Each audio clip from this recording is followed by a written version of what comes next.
In a small town in Pakistan, nestled between quiet hills and narrow streets, lived a young girl named Aisha. She was just 16, soft-spoken, humble, and full of light. Every morning before far, while the world still slept, Aisha woke up quietly, wrapped herself in a shawl and sat by the window, Quran open in her hands. She didn't read for show. She read because she loved it. Her voice carried surahs through the house like prayers on the wind. Her mother, Aisha, often watched from the doorway, heart swelling with pride and gratitude. Allah had blessed her with a daughter who didn't chase fame or fashion, but chased His words. With every verse she built her faith. With every page she grew closer. And though they had little in this world, no wealth, no luxury, they had something greater, the love of the Quran. One evening, after Maghrib prayer, Aisha turned to her mother. "I want to teach," she whispered. Aisha raised an eyebrow. "Teach what?" Aisha smiled gently. "The Quran," she said. "I want to help other girls memorize it." Aisha felt tears well up. "You already live by it," she said softly. "Now you want to share it?" Aisha nodded. "It's not mine," she said. "It belongs to all of us." And so it began. Each night, neighborhood girls gathered in their home, some younger, some older. They sat around Aisha as she recited. Softly, clearly, beautifully, and slowly they learned to speak the words too, not just with their tongues, but with their hearts, because that's how Aisha taught, not with force, but with love. And over time, their home became more than just walls and rooms. It became a place of peace, a place where the Book of Allah was honored, where young hearts were shaped by verses, where hope lived in every word spoken aloud, and where one girl carried the light even before the world knew she would leave it soon. It started with a cough. Aisha brushed it off. Just the cold air of early winter, she thought. But soon, the cough deepened. She grew tired between verses. Her hands trembled as she turned pages. Still, she kept teaching, even when her voice cracked, even when her body begged for rest. One morning, after far prayer, Aisha collapsed. Aisha rushed to her side. "Aisha!" she cried, cradling her daughter's head in her lap. The neighbors came running. Within hours, they were at the hospital. Doctors ran tests. They asked questions. But no one had answers. "Something is attacking her organs," one said gently. "It's rare. It's fast." Aisha's heart pounded. She looked at her daughter, pale but still smiling. Aisha whispered, "Don't worry, Ummi. Allah knows what I carry. He will decide if I keep going or not." Aisha swallowed hard. Then she held her daughter's hand tightly.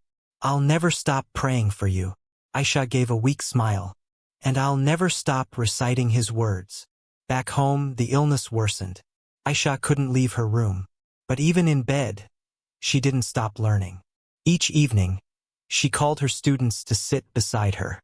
And though her voice was softer now, she still led them through surahs, still corrected their pronunciation, still guided them. One girl hesitated before speaking. "I don't want to bother you," she whispered. "You're not well." Aisha smiled faintly. "You're not bothering me," she said. "You're reminding me why I learned this."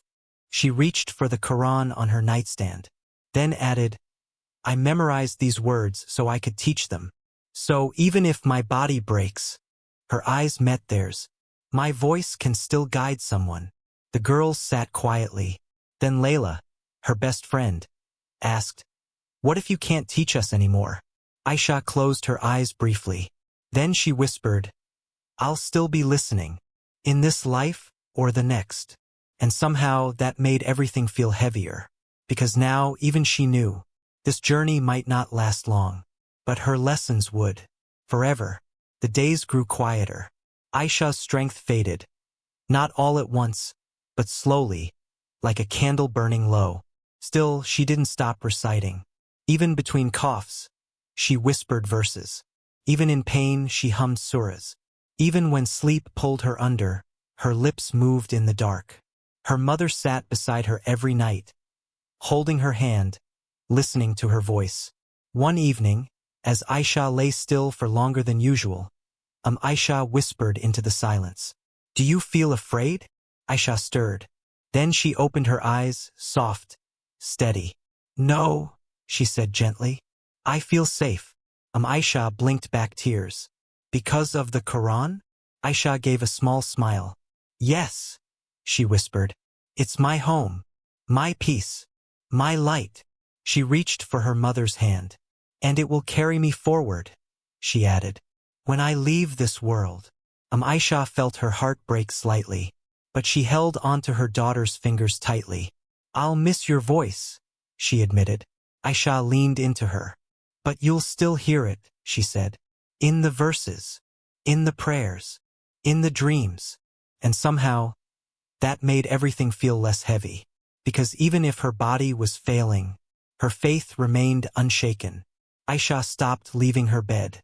She was too weak to sit up for long, too tired to speak more than a few words at a time. But she never stopped teaching. Each evening, her students gathered quietly in the hallway, some with tears in their eyes, others with verses on their lips. Layla sat beside her most nights.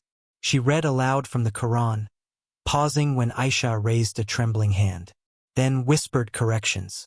Not harshly, not with frustration, but with love. One night, as the moonlight streamed through the window, Aisha turned to Layla. "You must keep going," she said softly. Layla frowned. "What do you mean?" Aisha gave a small smile. "The circle," she whispered. "Don't let it stop just because I'm resting." Layla's chest tightened. "I won't," she promised. Aisha closed her eyes briefly. Then she whispered, "I think my time is near." Layla felt tears spill over. "No," she said. "You're going to get better." Aisha opened her eyes again. "I've already been healed," she said gently. Layla looked confused. Aisha met her gaze. "My heart is full of peace," she said. "And that means more than this body." Layla wiped her tears. "Will I see you again?" she asked. Aisha smiled faintly. "In Jannah," she whispered, "if we keep walking his path." Layla nodded slowly. Then she asked, "What should I tell everyone?" Aisha took a shaky breath. "Tell them not to mourn too long," she said. "Tell them I carried Allah's words, that I loved his book, that I tried to bring others closer to it." Layla swallowed hard. "I will," she whispered, "but I'll miss you." Aisha reached out and touched her friend's hand. "I'll always be listening," she said, "in this world or the next." And somehow that made everything feel lighter, because even in death, her voice would still guide, her lessons would still echo, her light would still shine, even if only through faith, through memory, through the Quran she had given everything to learn. It happened quietly. One morning before Far, Aisha sat beside her daughter's bed, the Quran open in her hands, but Aisha didn't speak. She was still, too still. Aisha reached for her hand, cold. Her breath caught. Then she whispered, "Aisha." No response. The tears came without warning, without sound. Just a mother realizing her child was gone, forever. And yet, not truly, because even now, the air felt heavy with something holy, like peace lingered in the room, like Allah had taken his servant gently. Word spread fast. By noon, the house was full of people. Neighbors, students, strangers who had heard of the young Hafiza girl. They filled the streets. They crowded the doorways. They cried softly, whispering prayers beneath their breath. Imam Rahman arrived early.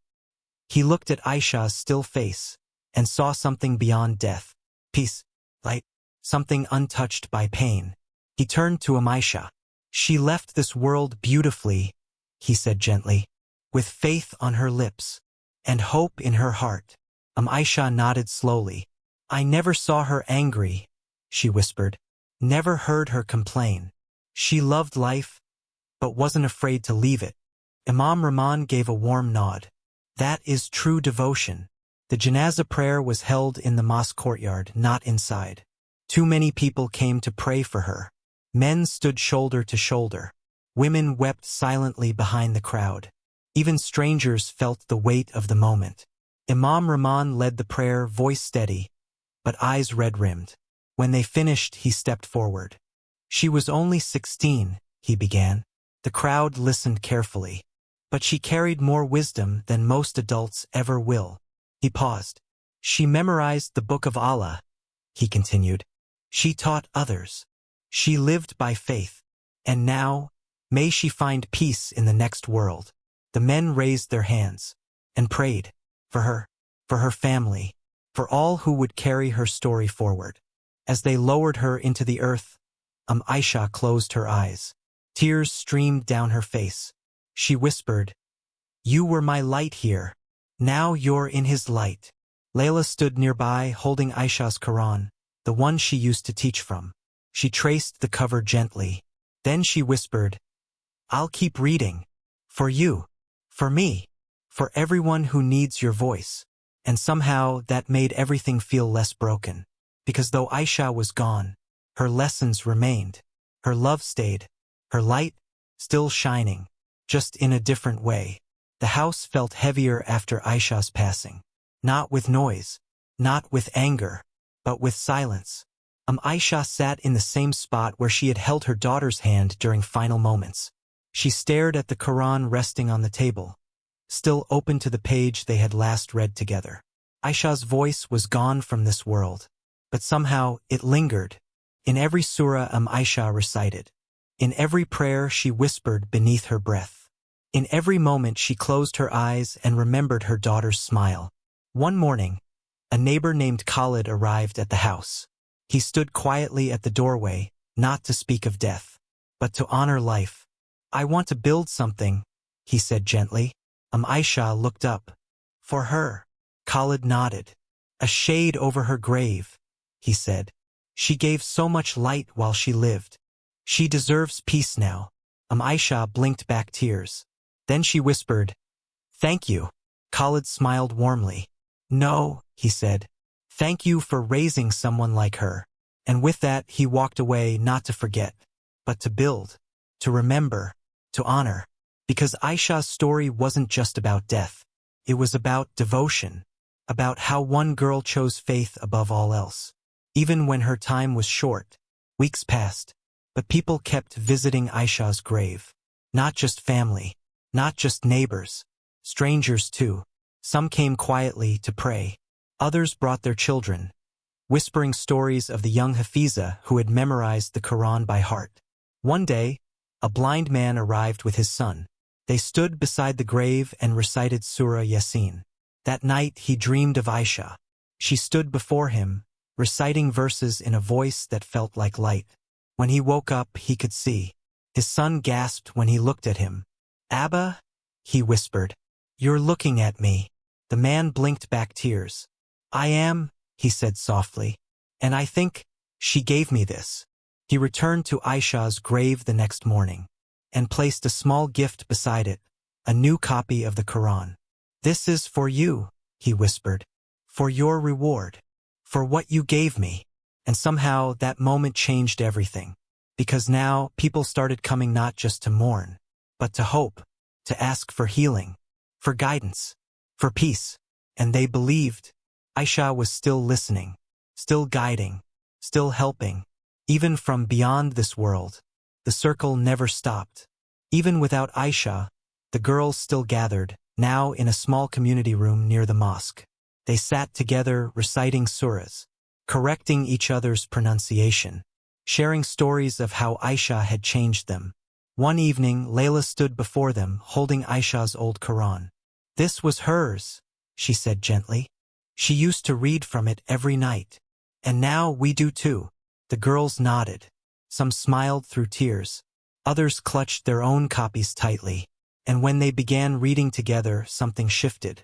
It wasn't loud, but it was felt, like presence, like peace, like her voice guiding them once more. Aisha visited one afternoon. She stood at the doorway, watching as the girls recited with soft voices. Then she stepped inside quietly. Layla noticed and walked over. "Would you like to sit with us?" she asked. Aisha gave a small nod. She took a seat on the floor, heart full of both grief and gratitude. As the girls continued, she closed her eyes. And for a moment, she heard it, Aisha's voice, not beside her, but within her, soft, gentle, familiar, still teaching, still guiding, still loving. Back home, Aisha opened Aisha's old notebook. Inside were verses she had written by hand, notes for her students, prayers for herself, and one final entry, Dear Allah, I give my life to you, I give my breath to your book. If I leave this world early, let my lessons stay behind. Let my love for the Quran reach others, and let me find peace in Jannah. Tears filled Aisha's eyes. She whispered, You did, Habibi. You reached so many. And you still do. It started with a dream. A young boy named Tariq, just 10 years old, woke up in the middle of the night, heart pounding. He sat up slowly, eyes wide. His mother noticed right away. What's wrong? She asked gently.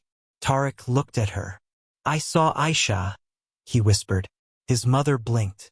In your dream? Tariq nodded. She was standing beside me, he said. She recited Surah Yasin, softly, like she used to teach. His mother felt warmth spread through her chest. She reached for his hand. You should tell Imam Rahman. The next morning, Tariq stood nervously in front of Imam Rahman. I saw her, he said again. The Hafiza girl. She was reading to me. Imam Rahman studied him carefully. Then he smiled. Maybe she visited you, he said gently. Maybe she wanted to remind you of something. Tariq frowned slightly. Like what? The Imam placed a hand on his shoulder. That faith never fades, he said. That love doesn't end with death. That sometimes, those who leave early, he paused, still carry us forward. Tariq looked down. Then he asked, Can I visit her grave? Imam Rahman gave a warm nod. Yes, he said. And when you do, pray for her. Because even the righteous need our du'as. Word of the dream spread. More people began sharing their own stories. One woman dreamed of Aisha teaching her daughter how to read the Quran. When she woke, her child, who had struggled with pronunciation, could suddenly recite beautifully. Another man, grieving the loss of his wife, dreamed of Aisha sitting beside him, reading Surah Ar-Rahman softly. When he woke, peace filled his heart like it hadn't in years. And so, people started coming not just to mourn, but to seek, to ask for healing, for guidance, for comfort, and many left changed. Some couldn't explain how, only that they felt different, lighter, closer to Allah. That Friday, Imam Rahman spoke after Jumu'ah prayer. This week, he began, many have shared dreams of a young girl, Aisha. May Allah have mercy on her. She appears to them. She guides them. She teaches them. The crowd listened closely. Then he added, voice steady, this is a sign from Allah. She was his servant in life. And now, he lets her guide others in death. The room fell silent. Then came soft Allahu Akbaris, not loud, not forced, just heartfelt, just real. Because Aisha's light hadn't gone out. It had only changed form. Now it lived in dreams, in whispers, in hearts still learning from her. And somehow, that made everything feel okay. Because though she was gone from this world, her presence remained, stronger than ever. People began writing letters. Not to Allah, though they did that too, but to Aisha. They placed them at her grave. They whispered prayers beside them. They left tears on paper. One letter read, Dear Aisha, I didn't know you in life, but I feel like I do now. Your story reached me when I stopped praying after my brother died. I was lost. Then I visited your grave, and something changed inside me. Now I stand for Salah again. Thank you. May Allah reward you. Another one said, You were only 16, but you loved the Quran more than most adults ever will. I used to think memorizing wasn't for me, but now I'm trying. Because of you. Stay with me. Guide me. Inshallah we'll meet again. And another, Dear Aisha, my daughter couldn't speak until she prayed at your grave. Now she says Surah Fatiha every night. You still teach us. Even from Jannah. Layla started collecting the letters. She brought them home one evening and showed Aisha. "They're still learning from her," Layla whispered. Aisha blinked back tears. "I always knew she would," she said. "She never wanted to be forgotten. Just remembered." Layla nodded. "They remember her," she said. "In dreams. In duas. In hearts." Aisha looked at the letters carefully. Then she picked up a pen and wrote one of her own. "To my beloved daughter, you gave your life to the book. Now it gives your name to others. I miss you, but I see you. In every girl who reads again. In every mother who prays for guidance. In every heart that finds peace through your memory." She folded it gently, then whispered into the silence. "Carry this forward." Word of Aisha's grave spread beyond the town. People from nearby villages came to visit. Some traveled for hours, just to sit beside her resting place and whisper duas. One evening, a woman arrived with her son. Eyes tired, face worn by grief. She placed her hands on the soil gently. Then she whispered, "Please, guide him." The boy stood beside her, silent, unmoving. He had stopped speaking months ago after losing his father. But as he knelt at the grave, something shifted. His lips trembled. And then, for the first time in years, he said, "Allahumma ighfir laha." His mother gasped. Tears filled her eyes. "I haven't heard your voice in so long," she whispered. The boy looked up. "I felt her listening," he said softly. And somehow that changed everything. Because it proved what many already believed. Aisha was still guiding, still teaching, still hearing. Even now, even from Jannah, Abdul, the gravekeeper, started noticing things others didn't. Birds gathered above her grave, not loudly, not violently, just quietly. Sometimes they landed, but only on hers, never on others. He told Imam Rahman one morning. "She must have been special," Abdul said. "These birds don't come for just anyone." Imam Rahman gave a small smile. "They know where peace rests," he said. "And she carried peace in life, and now in death." Abdul nodded slowly. Then he added, "People feel different here. They pray longer. They leave lighter." Imam Rahman studied the grave carefully. "That's because faith lingers," he said. "And so does her love."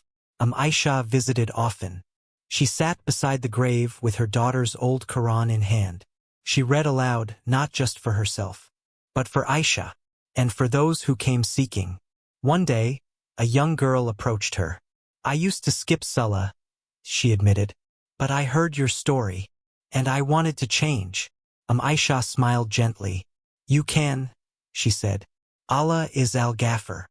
He forgives. He guides." The girl wiped her tears. "I want to memorize the Quran like she did," she said. "Will you help me?" Aisha reached out, touched the girl's head.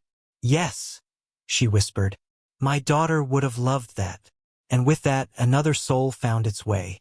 Because Aisha's light hadn't gone out. It had only grown, reaching more hearts than ever before. Schools in the town began teaching Aisha's story, not just as history, but as inspiration. One teacher stood before her class and said, "There was a girl who loved the Quran more than life itself. She memorized it by 16, and even after death, she still guides us." The students listened, some with wide eyes, some with quiet hearts. Then the teacher added, "We don't chase fame in this world. We chase closeness to Allah, like Aisha did." And that day, several girls raised their hands. "I want to become Hafiza too," one whispered. Another asked, "Can we start reading together?" And so they did. Each afternoon, a small group gathered, reciting surahs, correcting each other, learning from Aisha's example. Because though she was gone, her light remained in every heart that chose faith after hearing her story. Back at the mosque, Imam Rahman spoke again. This time not about death, but about life. He said, "Aisha didn't seek recognition. She didn't want praise. She only wanted to carry the Quran in her heart." He looked out at the crowd. And now, Allah lets her carry it forward. Through dreams. Through duas. through those who returned to the book because of her. Tears filled many eyes, because they knew this wasn't just a story of loss. It was a story of legacy, of how one devoted soul could change generations. Even after leaving this world, Aisha visited the grave one final time before Ramadan. She sat beside it quietly, holding her daughter's old notebook. Then she whispered into the wind, "You taught me what true devotion looks like. You showed me that love doesn't end with death. And now, I see your light reaching others."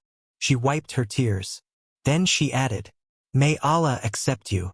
May He make your grave wide and full of peace. And may He let your voice keep guiding us." She placed a fresh copy of the Quran beside the grave, not for herself, but for those who would come next, those who needed hope, those who needed healing, those who needed to be reminded that faith never fades, only grows, only spreads, only shines, even when the body is gone. Because sometimes, the most powerful hearts beat the shortest lives. And sometimes, the voices of those who leave early echo the loudest. This is not just a story about death. It's about devotion, about how one girl gave her life to the Quran, and how it carried her forward. Aisha may have left this world early, but her light remains, in every student who reads because of her, in every heart that found peace at her grave, in every dream where she still teaches. May Allah grant her Jannah. May He make her grave a garden from paradise. And may we all learn from her life, not just her death,